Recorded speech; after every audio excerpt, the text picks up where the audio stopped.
Hello everyone, it's Molly here from Your Future Forward, and I'm so excited to bring you this brand new series called the Apprentice Diaries.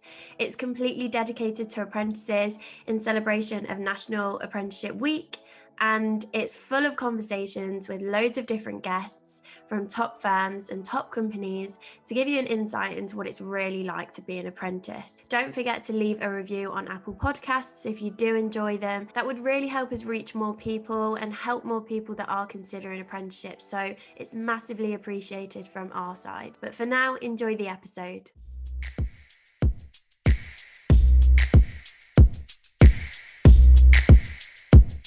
Today I'm joined by Holly, who's an ITV solicitor apprentice. And for me personally, I'm really intrigued into this episode because for me, coming from a background of digital marketing, I've no idea. I've never studied law. I don't know what a solicitor apprentice does. And especially it being in-house at ITV, I'm just really intrigued to hear about your experience and your story. And I'm sure many people listening are as well. So if you could just give an intro into you, how old you are, how long you've been at ITV, and kind of what your role entails at the minute at the company, that would be fab. Hi, I'm really excited to be here. Thanks, Molly. So I'm Holly, a solicitor apprentice at ITV. So I'm 23 years old, and I've been at ITV since I was 18. So straight out of college, straight into ITV apprenticeship, and it's a 6-year long apprenticeship, and I'm currently in my 5th year. So next year I'll finish the apprenticeship and be a qualified lawyer. But we'll talk about the sort of route to how you get there, I suppose. And I'm currently in the brand protection team. So I'm focusing on intellectual property law, which focuses around trademarks and our trademark portfolio, and just protecting our big brands at ITV. So our biggest brands are things like Love Island, The Chase, I'm a Celebrity, Dancing on Ice, those programs. So yes, dealing with all the legals around that. Yeah, so you mentioned obviously you've been there 5 years already and it's a 6 year long apprenticeship. When you were kind of considering it at the start, what made you think this was the right route for you? And 6 years to me, because I think a benefit for my apprenticeship was, okay, it's 15 months. I almost saw it like a gap year to kind of figure out what I wanted to do, to understand whether I like digital marketing or not.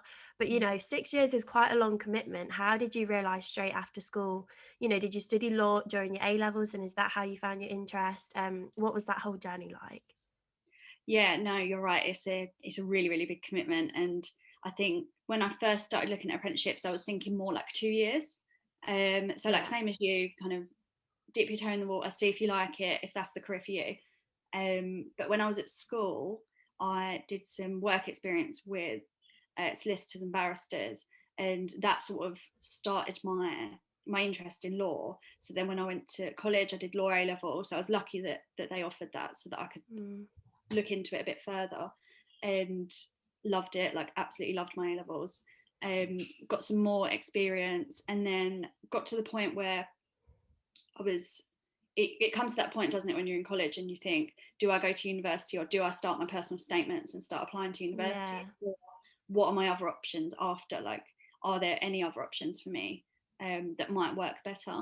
And I started looking into university, and it really wasn't for me. Like all of the signs were there, like the red flags. Number one, yeah, exactly. Number one, like the funding wasn't, it didn't work with my kind of my background. So I didn't come from like a high income house. Like I was first generation university student. Like no one else in my family had been to university. Yeah, that's exactly like me. Exactly. And it was just sort of, it was a difficult decision because I was thinking, like, I have no experience in this. My family won't be able to support me through university. Like I would have to work the whole time anyway. And yeah, the university experience was never for me really. Like I'm not a party animal. I had no interest in like moving away from home to go to university. I wanted to move out, but I wanted to move out into my own home, if you know what I mean. Yeah.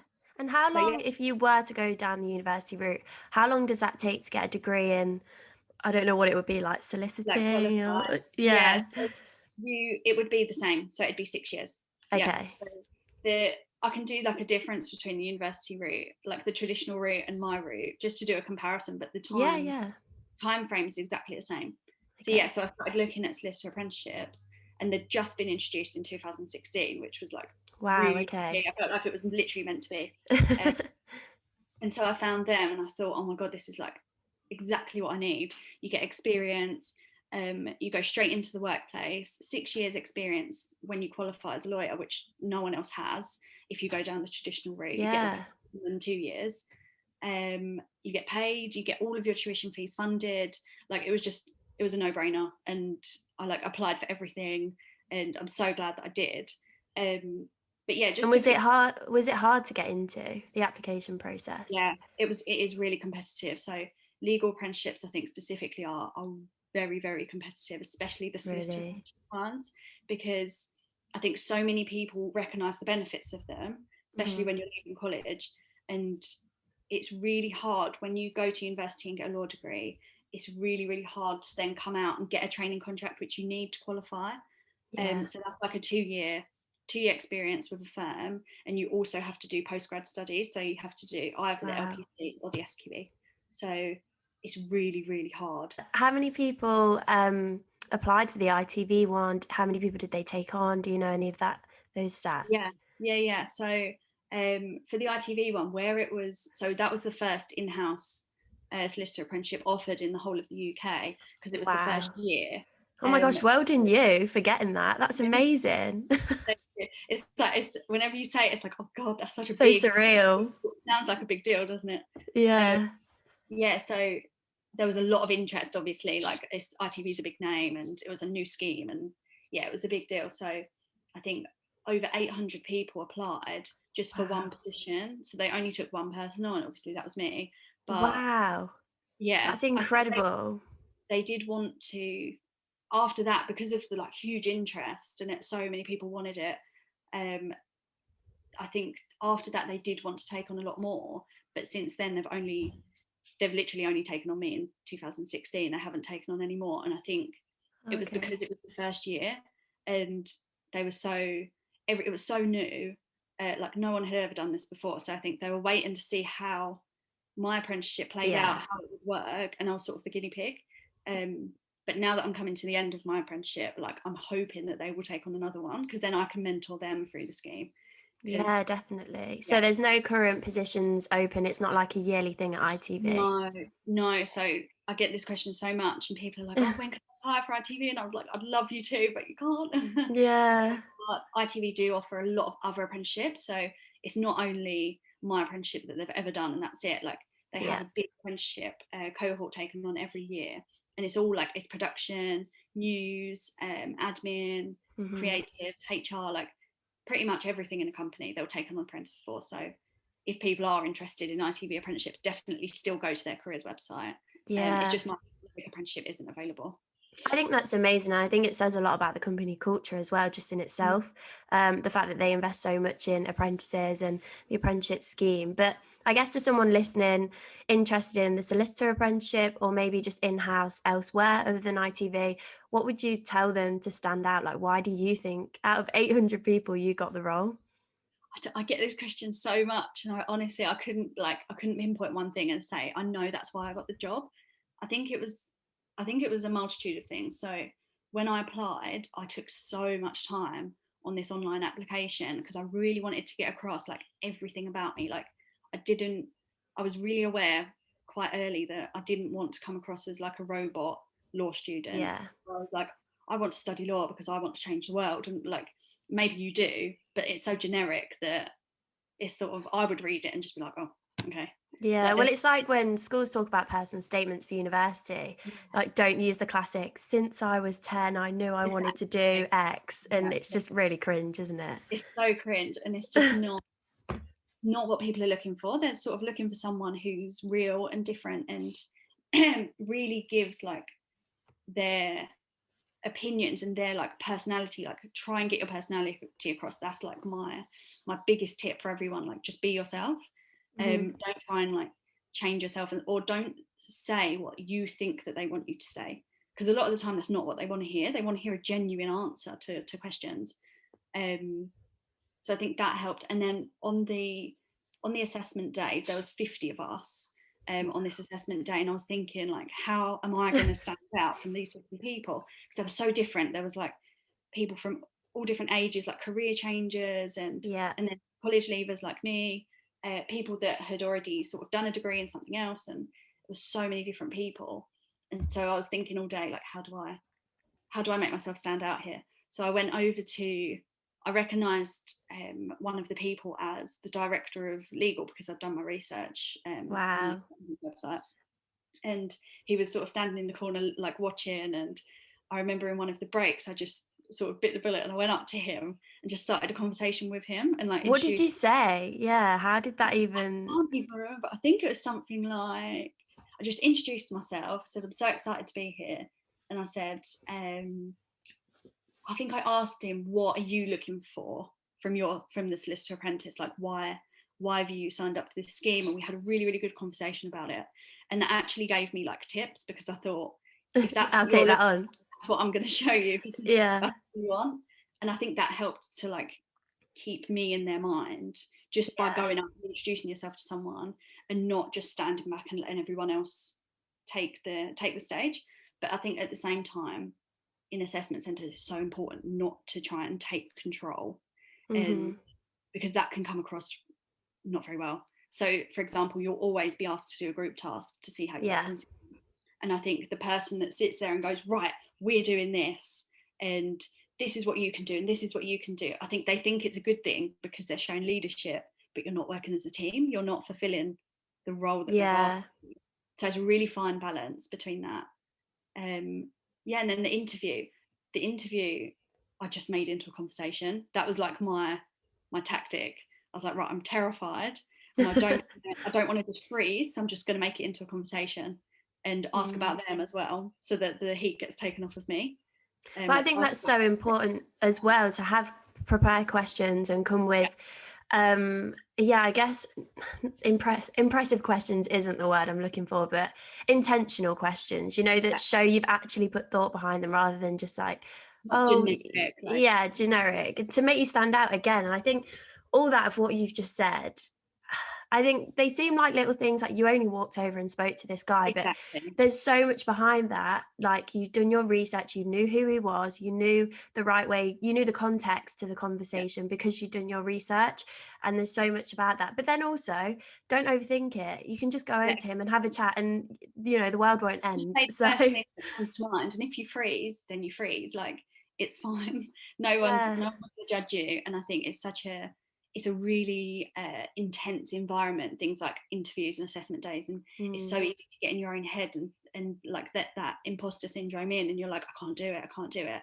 I remember like getting to the building. We was in the ITV studios building, and I thought, God, like, is this really, am I really sort of supposed to be here? Is this really what I want to do? Like, looking at everyone else, and you compare yourself to everyone else. And I think it's really Yeah. important to just think, look, they brought me here because they obviously saw something in my application. So let's just try our best and show them Yeah, what we can do. 100%. And yeah, you have every right to be there, just as much as anyone else does. So yeah, I think that's great advice. And it's all about backing yourself and self-confidence with apprenticeships. I think, like, no one Definitely. really has that much experience, and No, no one exactly. really understands what they're actually applying for. You're never So going to be yeah. like a perfect applicant. Like, they're never going to look at anyone's CV and be like, wow, they're absolutely perfect. It's about like working into the role, I think, with apprenticeships, and you Yeah. grow and you I get think it's a better. lot about mindset, isn't it? Like how you approach situations and how they can see you fitting into the company culture and things like Exactly. that. You have to be the right fit for them as much as Yeah. they need to be the right fit for you as well. Like, Yeah. I think when I went for interviews at other law firms, and this was like totally different because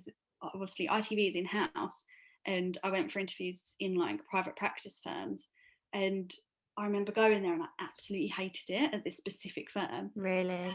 and I won't name names, but I really, Yeah. really didn't enjoy my experience, and I didn't think that was the right place for me. And they called me up and offered me the role, exactly the same role, and I turned them down straight away, like politely, Really. obviously.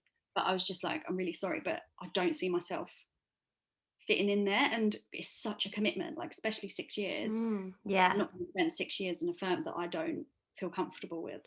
100%. And I think for anyone listening that has probably done a bit of research into apprenticeships and doesn't feel like they've found the right one yet, It's just as much as a step forward as finding the right one, I think, because you learn what you don't like and what you don't want.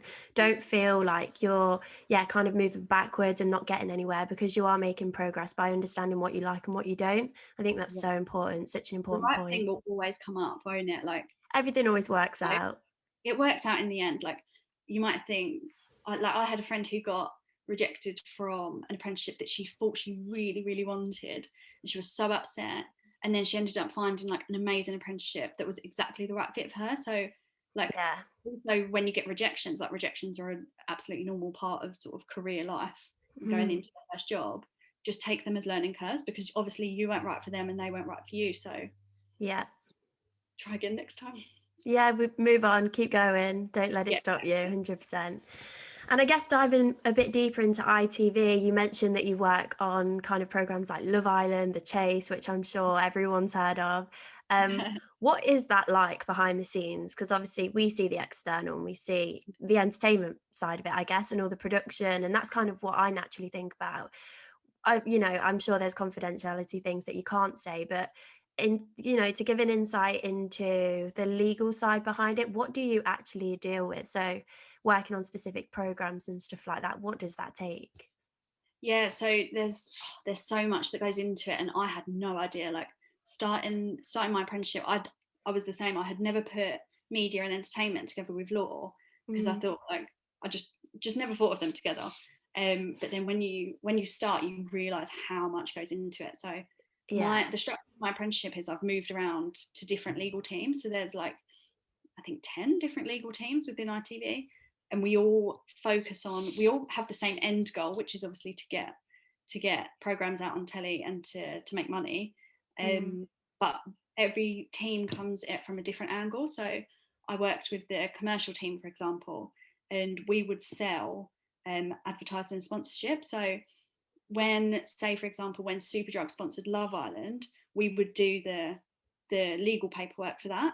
So everything that happens that you see on television comes from a legal document. Everything, yeah. like, nothing can happen without that. And things like IP, what I'm doing now, obviously we've trademarked the Love Island logo, the Love Island name. We've sold it to different countries around the world, like, and we Yeah. enforce our protection and things like that. And when people try and rip off our logo, we shut them down.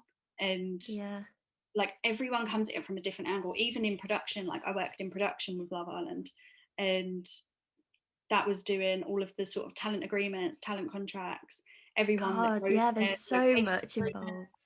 everything, like even the villa, like doing the location agreement for the villa, like everything has a legal spin on it. And every production has a lawyer or multiple lawyers involved, just to make sure that everything goes ahead, even things like the name of a program. So Yeah. you can't just name a program whatever you want, because it has to be like legally cleared and like risk assessed and things like that. And that's one of my roles at the moment, is to clear program names. But with things like that comes a lot of confidentiality. So everything I hear at work, I'm like, wow, this is so exciting, and You like, can't tell people anyone. like me, and I'm like, this is an amazing show. Like, I can't wait for this to go on, to go Of out, and then you course, leave and yeah. you tell everyone because Yeah. it's like, or things like I'm a Celebrity in Love Island.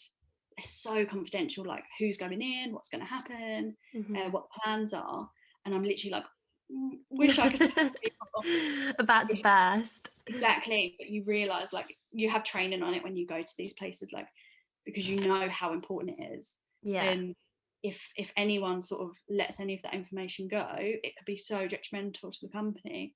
Yeah. But yeah, legals legals are so much bigger in television than I ever sort of imagined. Yeah, and that's so it's so interesting to hear about, because you never get exposed to it, do you, from the No, outside world? you And would never you know. can't, I think you kind of alluded to it there, but how many people will be on these teams? So just take Love Island, for example.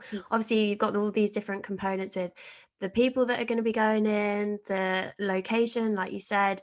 Is this just one team doing all those components, or will the different teams kind of collaborate together on this one program? Yeah, it's really collaborative. So the main production side of it will lie with the production legal team. So for one big show, there'll probably be 2 or 3 lawyers working on it at a time. But Okay. obviously, shows come and go. So Love Island is just one series a year. So when that's over, you move on to the next show, which comes up after, which might be I'm Celebrity or Saturday Night Takeaway, something like that. So lawyers work on all different shows. So the hub of it is in production, but then we have like IP feeding in. Specialists almost, I guess. Exactly, yeah. Commercial feeding in to get the sponsorship and the advertising. Then we have like ITV network, so commissioning. So a show has to be commissioned before it even goes to production. So I worked there last year. So we commissioned all the brand new programs and then sent them to the production team to get started on actually making them. Compliance. So so much. How to go out on telly, like is there things that we need to cut out? Is there things that we can't say? It's crazy. So much, but it's very collaborative. Like communication is so key. Because if someone didn't tell us, for example, where I'm working now, if they didn't tell us that they were calling a program a certain name, the program went out, and then it turns out that another company have a product by that name and they've got a trademark and they sue us. It's game over. Exactly. And that was all because of a lapse of communication. So everyone has to be sort of so I think as well that really demonstrates well the stereotype of people thinking that apprentices don't get responsibility. Like you clearly just shown that you have so much responsibility. And I think going back to what you said about the university experience and having that 2 years training after you graduate doesn't compare to the 6 years you've just had in this company. Like the amount of exposure to different elements and different people and different ways of working, different shows, like you've had so much experience, and you know that's so invaluable. I think it sounds amazing. And I guess just to quickly round up really quickly, what's next for you? So I know you're studying your SQE, which is equivalent to what a postgrad would do, but just a bit of info about that would be great. So as I said, I'm 5 years in. So I finished my LLB law degree last summer.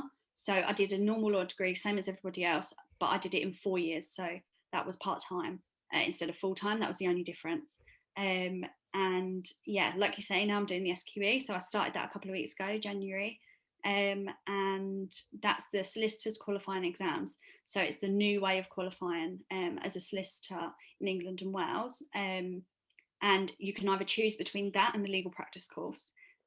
So for anyone who sort of is going to university or wants to go down the traditional route, you would get a law degree, then do your SQE or your LPC, and then you can qualify if you have the amount of experience needed. So I'm doing the traditional route, but working full time at the same time. So I've sort of taken on two responsibilities at once. But yeah, the plan is SQE, finish that next year, and then I'll be qualified lawyer. Oh my gosh, that must be so strange to think about after all them years as well. I can't even think about it yet because it's like it's such a big thing. I don't know how I'm even going to feel when I get to that point. Yeah, it's crazy to think about. But thank you so much for sharing your experience today. It's been so interesting hearing about it. And I hope it's kind of inspired some people to look at this route further, or just look into different options, I guess, and open their mind a little bit to what is out there, because it sounds like there's so much opportunity. But thank you, Holly. Thank you for having me. If you did enjoy the episode, please leave a review on Apple Podcasts and share with any friends or family that you think might find this useful. There are so many other episodes with incredible guests, so don't forget to check those out. Follow us on Instagram and TikTok at Your Future Forward, where we share loads of different career advice and tips to help you navigate this working world. Thanks again for listening to this episode, and I really hope you enjoyed it.